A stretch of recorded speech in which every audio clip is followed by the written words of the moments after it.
എല്ലാ കൂട്ടുകാർക്കും നമ്മളുടെ പുതിയൊരു വീഡിയോയിലേക്ക് സ്വാഗതം. എന്തൊക്കെയുണ്ട് എല്ലാവരുടെയും വിശേഷങ്ങൾ? എല്ലാവരും സുഖമായിട്ടൊക്കെ ഇരിക്കുന്നു വിശ്വസിക്കുന്നു. അപ്പോൾ ഇന്നിപ്പോൾ ഞാൻ രാവിലത്തെ പരിപാടികളൊക്കെ കഴിഞ്ഞതിന് ശേഷം തന്നെ കുറച്ച് ബീഫ് ഒന്ന് ഫ്രൈ ചെയ്യാമെന്ന് വിചാരിച്ചിട്ട് അത് കഴിഞ്ഞ് വേവിച്ചൊക്കെ വെച്ചിരിക്കുവാണേ. രാവിലെ നമ്മളിന്ന് സാമ്പാറൊക്കെ ഉണ്ടാക്കി, പിന്നെന്താണ് ക്യാബേജ് തോരനും വെച്ചു, മുട്ടയും പപ്പടവും വറുത്താണ് ചോറ് കൊടുത്തിട്ട്. ഇന്നിപ്പോൾ രാവിലെ ബ്രേക്ക്ഫാസ്റ്റിന് നമ്മൾ ദോശയാണ് ഉണ്ടാക്കിയത്. ദോശ സാമ്പാറും തക്കാളി ചമ്മന്തി ഉണ്ടാക്കി, പിന്നെ ചോറും വെച്ച്. അതിന് ശേഷം വേണ്ടത് നമ്മളിപ്പം ബീഫ് ഒന്ന് ഫ്രൈ ചെയ്യാൻ പോവാണേ.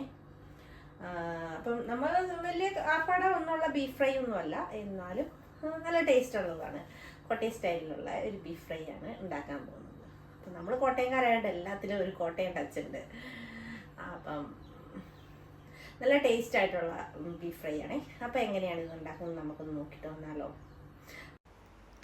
അപ്പോൾ തന്നെ ഒരു 3/4 കിലോയോളം ബീഫ് നമ്മൾ കഴുകി വൃത്തിയാക്കി കുക്കറിനകത്തിട്ട് കൊടുത്തിട്ടുണ്ട്. ഇനി ഇതിലേക്ക് ആവശ്യത്തിനുള്ള പൊടികൾ ചേർത്ത് കൊടുക്കാം. അപ്പം 1/4 ടീസ്പൂൺ മഞ്ഞൾപ്പൊടി, പിന്നെ ഒരു 2 ടീസ്പൂണോളം എരിവുള്ള മുളക് പൊടിയാണ് ചേർത്ത് കൊടുക്കുന്നത്. അതിന് ശേഷം പിന്നെ നമ്മൾ 1 ടീസ്പൂൺ നിറച്ച് മല്ലിപ്പൊടി ചേർത്ത് കൊടുക്കുന്നുണ്ട്. പിന്നെ നമ്മൾ ഇതിലേക്ക് ചേർത്ത് കൊടുക്കുന്നത് കുരുമുളക് പൊടിയാണ്. അപ്പം 1 ടീസ്പൂണോളം കുരുമുളക് പൊടി ഇതിലേക്ക് ചേർത്ത് കൊടുക്കുന്നുണ്ട്. അതുകൂടാതെ പിന്നെ നമ്മൾ ചേർത്ത് കൊടുക്കുന്നത് ഗരം മസാല പൊടിച്ചതാണ്. അത് വീട്ടിൽ പൊടിച്ച ഗരം മസാലയാണ്. അപ്പോൾ അതിട്ട് കൊടുക്കുന്നുണ്ട്. ഒരു 1/4 ടീസ്പൂണോളം അത് ചേർത്ത് കൊടുക്കുന്നുണ്ട്. പിന്നെ ഇതിലേക്ക് നമുക്ക് ഇഞ്ചി വെളുത്തുള്ളി പേസ്റ്റ് അരച്ചതാണ്, അതാണ് ഇട്ട് കൊടുക്കാൻ പോകുന്നത്. അതും കൂടെ ഇട്ട് കൊടുത്ത് കഴിഞ്ഞിട്ട് പിന്നെ നമുക്ക് ആവശ്യത്തിന് കറിവേപ്പില ഇട്ട് കൊടുക്കണം. അപ്പം ബാലൻസ് ഉണ്ടായിരുന്ന ഇഞ്ചിയും വെളുത്തുള്ളിയും കൂടെ ഞാൻ അതിനകത്തോട്ട് ഇട്ട് കൊടുത്തതാണ്. ഇനി കറിവേപ്പില ഇട്ട് കൊടുക്കാം. കറിവേപ്പില ഇട്ട് കൊടുത്ത് കഴിഞ്ഞിട്ട് ആവശ്യത്തിനുള്ള ഉപ്പിട്ട് കൊടുക്കണം.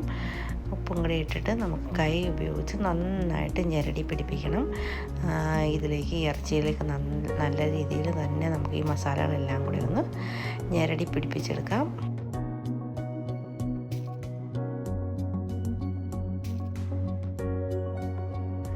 അതിനുശേഷം നമുക്ക് ഈ കുക്കർ അടച്ച് വെച്ചിട്ടൊരു 4 വിസിലടുപ്പിച്ചെടുക്കുന്നുണ്ട് ഞാൻ. ഓരോ സ്ഥലത്തെയും ഇറച്ചിയുടെ വേവ് അനുസരിച്ച് വേണം ഇത് അഡ്ജസ്റ്റ് ചെയ്തെടുക്കാനായിട്ട്.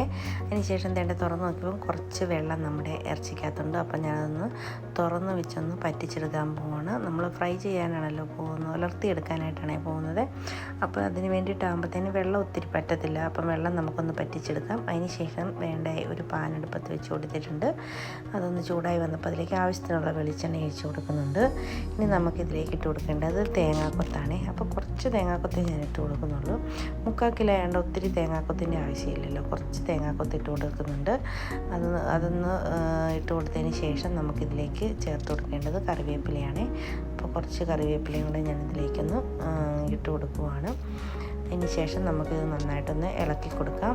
കറിവേപ്പിലയും നമ്മുടെ തേങ്ങാക്കൊത്ത് ഒന്ന് ഫ്രൈ ആയി വരുന്ന സമയത്ത് നമുക്കിതിലേക്ക് ചേർത്ത് കൊടുക്കേണ്ടത് കൊച്ചുള്ളിയാണ്. സവോള ചേർക്കുന്നതിന് നല്ലത്, ബീഫ് വളർത്തുന്നതിന് കൊച്ചുള്ളി ചേർക്കുന്നതാണ് നല്ലത്. അപ്പോൾ ഒരു 300 ഗ്രാമോളം ഉണ്ടെന്ന് തോന്നുന്നു ഇത് കൊച്ചുള്ളിയെ. അപ്പോഴത്തേന് അത് ഞാൻ ഇട്ട് കൊടുത്തിട്ട് നന്നായിട്ടൊന്ന് വഴറ്റിയെടുക്കുവാണേ. ഈ കൂടെ ഉള്ളിക്ക് ആവശ്യമായ ഉപ്പും കൂടെ ഞാനിപ്പോൾ ചേർത്ത് കൊടുക്കുന്നുണ്ട്. അതും കൂടെ ഇട്ട് നന്നായിട്ടൊന്ന് വഴറ്റിയെടുക്കാം. പിന്നെ നമ്മൾ ഇതിലേക്ക് പൊടികളൊന്നും ചേർത്ത് കൊടുക്കുന്നില്ല. നമ്മൾ അത്യാവശ്യത്തിനുള്ള പൊടികളെല്ലാം നമ്മുടെ ബീഫിനകത്തിട്ട് കൊടുത്തിട്ടുണ്ട്. എരിവിനാവശ്യമായ മുളക് പൊടിയും കുരുമുളക് പൊടിയും എല്ലാം ചേർത്തിട്ടുണ്ട്. ലാസ്റ്റ് ഇനി എരിവ് കുറവുണ്ടെങ്കിൽ കുറച്ച് കുരുമുളക് പൊടി മാത്രം ചേർത്ത് കൊടുത്താൽ മതി. ഇഞ്ചിയും വെളുത്തുള്ളിയും പേസ്റ്റും എല്ലാം നമ്മൾ ചേർത്ത് കൊടുത്തിട്ടുണ്ട്. അതുകൊണ്ട് വേറെ ഒന്നും ഇനി ഇതിലേക്ക് ചേർത്ത് കൊടുക്കേണ്ട. നമ്മൾ വേവിച്ച് വെച്ചിരിക്കുന്ന ബീഫ് മാത്രം ഇത് വഴന്ന് കഴിയുമ്പോഴത്തേന് ചേർത്ത് കൊടുത്താൽ മതി. ഒത്തിരി അങ്ങോട്ട് ഫ്രൈ ആയി പോകണ്ട കേട്ടോ. കാരണം നമ്മളിത് ഒരു ദിവസത്തേനല്ലേ, ഒത്തിരി ദിവസത്തേനൊന്നും വെക്കുന്നില്ല. ഒത്തിരി ദിവസത്തേന് വെക്കുന്നുണ്ടെങ്കിൽ ഈ തേങ്ങയും ഉള്ളിയൊക്കെ നന്നായിട്ട് മൊരിയിച്ചെടുക്കണേ. അപ്പം നമ്മളിത് ഒത്തിരി സമയം വെക്കുന്നില്ലാത്തതുകൊണ്ട് നമുക്ക് ഒരു ദിവസത്തേന് കൂട്ടാനുള്ളതല്ലേ ഉള്ളൂ. അതുകൊണ്ട് നമ്മൾ ഒരു മീഡിയം രീതിയിലൊന്ന് വഴറ്റിയെടുത്താൽ മതി. അത് കഴിഞ്ഞ് ബീഫും കൂടെ ഇട്ട് കഴിയുമ്പം ബാക്കിയും കൂടെ ഒന്ന് റെഡിയായി വന്നോളൂ.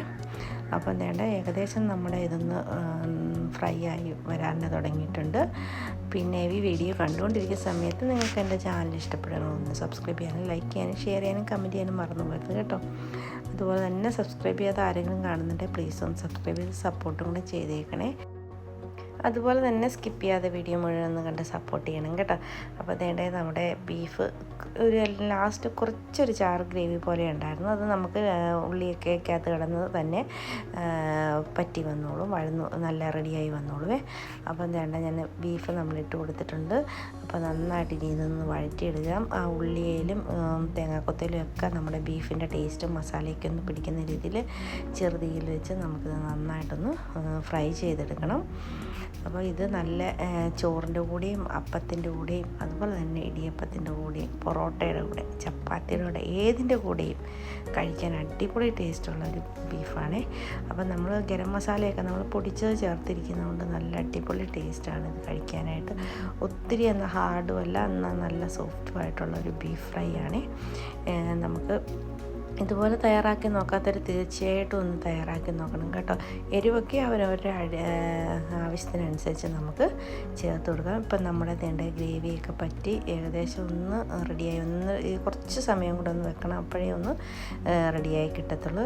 നന്നായിട്ട് മൊരിഞ്ഞ് വരണം. തേണ്ട ഇപ്പം നമ്മുടെ ബീഫൊക്കെ നന്നായിട്ട് മൊരിഞ്ഞ് അടിപൊളിയായിട്ട് വന്നിട്ടുണ്ട് കണ്ടോ. കാണുമ്പോൾ തന്നെ അറിയാം നല്ല സൂപ്പർ ടേസ്റ്റുള്ള ബീഫാണ്. നല്ലൊരു സ്മെല്ലൊക്കെ വരുന്നുണ്ട്. തീർച്ചയായിട്ടും നിങ്ങൾ ഇതുപോലെ ഒന്ന് തയ്യാറാക്കി നോക്കണം കേട്ടോ. അടിപൊളി ടേസ്റ്റാണ്.